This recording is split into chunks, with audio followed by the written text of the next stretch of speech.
네, 자, 여러분, 지난 시간까지 해서 이제 2단원까지 내용을 끝냈고요. 네, 우리가 이제 화학을 다루면서 아주 기초적인 내용들 살펴보고 있으니까 내용 정리 꼼꼼하게 잘 하시고요.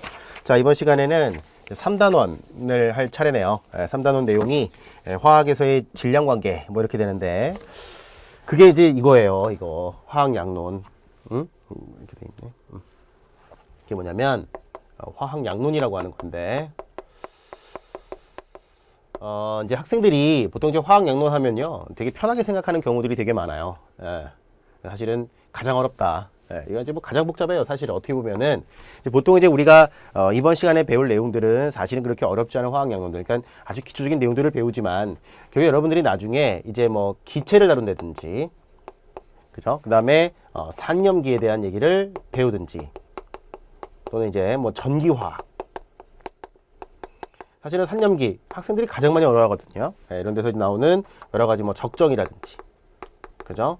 최종 뭐 pH 구하는 것들, 이것들이 다 일종의 화학 양론적인 개념이에요. 근데 이제 이런 것들이 정확하게 들어가 있지 않으면 나중에 혼돈스럽다. 그래서 이제 기본적으로는 화학 양론이라고 하는 것이 결국에 이제 개수색이거든요. 개수색인데 이게 이제 어떠한 반응이 들어가게 되고 이제 상황이 이제 주어지게 되면 이제 학생들 입장에서 상당히 이제 복잡해진 양상으로 이제 나타나거든요. 그래서 이런 부분들을 잘 따질 수 있어야 된다. 그래서 이제 기본적으로 이제 어떠한 개수에 대한 얘기들을 이제 우리가 다루게 될 거다 이렇게 보시면 되고요. 기본적으로 이제 이번 단원에서 이제 다룰 내용들이 뭐 여러분들 이제 교재에 제가 이제 자세하게 풀어놨기 때문에 이제 그런 내용들을 위주로 보시면 되겠지만, 이제 여기 나와 있는 이제 PPT 자료는 기본적으로 제가 이제 수업하면서 좀 편의상 갖고 온 것들이 많으니까 이렇게 이제 보시면 될 것 같아요. 자, 우리가 이제 화학 양론에서 다룰 내용들은 이제 원자의 질량에 대한 얘기들, 뭐 우리가 아직 이전 강의에서도 좀 간단하게 얘기를 했지만, 이제 원자의 질량에 대해서 우리가 얘기를 할 거고요. 그 다음에 이제 몰의 개념, 몰이 뭐냐 도대체, 그죠? 몰이 뭐야? 뭐 말이 좀 웃기지만, 하여튼 몰에 대한 개념들을 배울 거고요. 그 다음에 화학 반응에서의 질량 관계, 이런 것들이 아주 여기서 나오는 아주 기초적인 거예요. 사실은 이제 화학 양론을 다 뭉뚱해서 모아놓으면 상당히 이제 복잡한 내용들을 이제 우리가 다룰 수 있지만, 우리는 지금 이제 아주 기본적인 어떠한 핵심 과정을 배우는 것들이기 때문에 차근차근 단원별로 크게 연계성을 많이 따지지 않으면서는 갈 거예요. 근데 이제 보통은 이제 공부가 다 끝나시면 나중에는 이러한 양론적인 개념들이 다 이제 섞여야 돼요.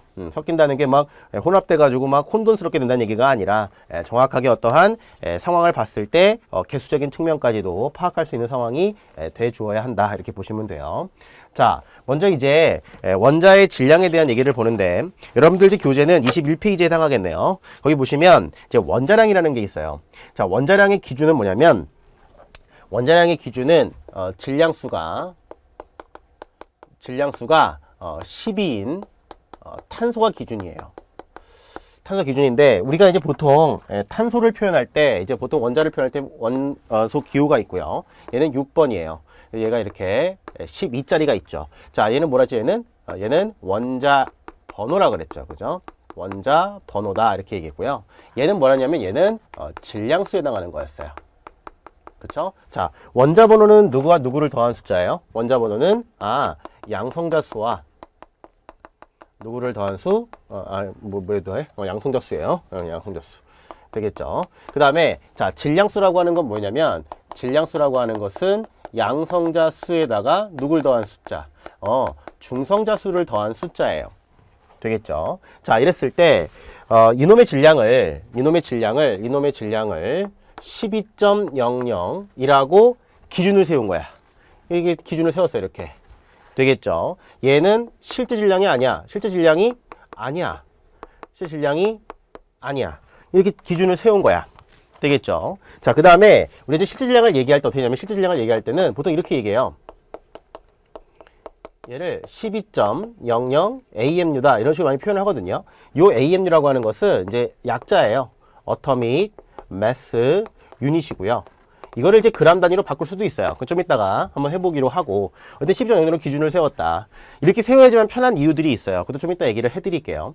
이 12.00 AMU로 기준을 잡고 나머지 원소들의 상대적인 질량비, 예를 들면은, 자, 예를 들어서 탄소 6의 12짜리보다 1.5배 무겁다.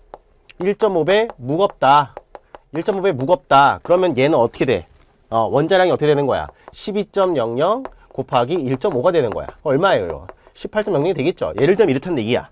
무슨 말인지 아시겠죠? 그래서 이렇게 기준을 세운 거야. 그럼 어떻게 했냐면은 우리가 예전에 질량 분석기라는 걸 했단 말이야. 질량 분석기를 가지고서 이제 우리가 상대적인 어떤 원자량, 그러니까 무게를 이제 우리가 상대적인 어떤 질량비를 우리가 추정할 수 있다고 그랬는데 이제 그러한 과정을 통해서 예를 들어 이런 거예요. 탄소 6의 12에 대해서 어떤 특정한 원소가 있어.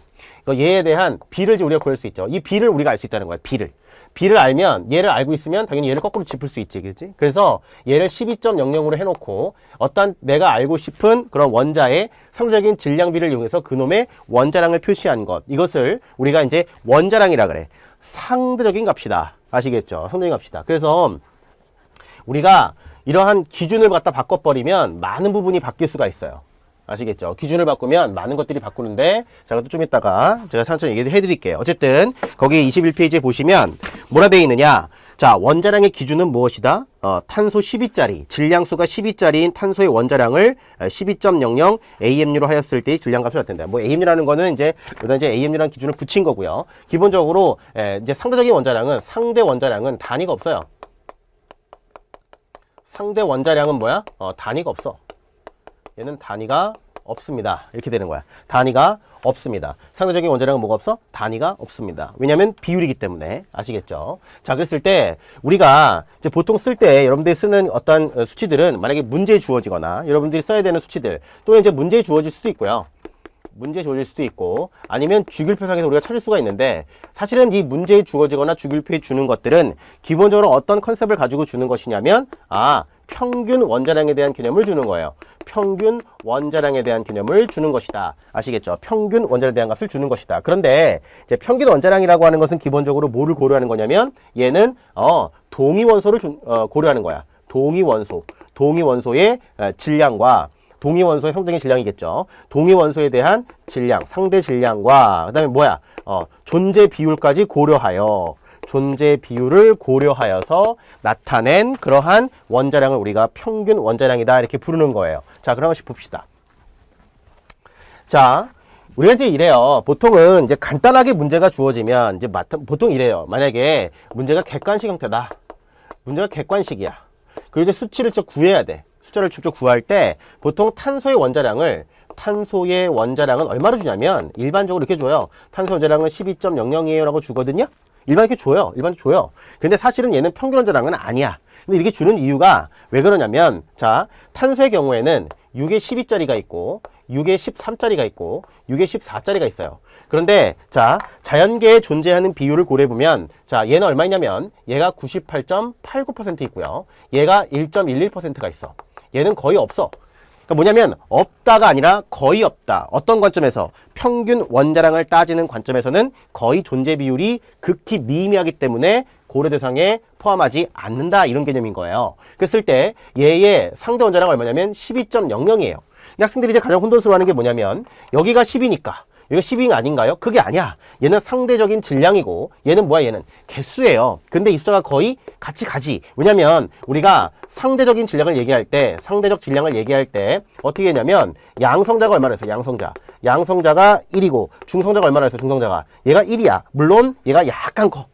근데 얘 거의 1로 봤다. 그러니까 이게 비슷하게 가는 건데 그럼 얘는 뭐야? 얘는 상대 원자량이 13이냐? 아니라고. 그게 아니야. 그 뭐냐면 얘가 얼마냐면 얘가 13.0034야 이게.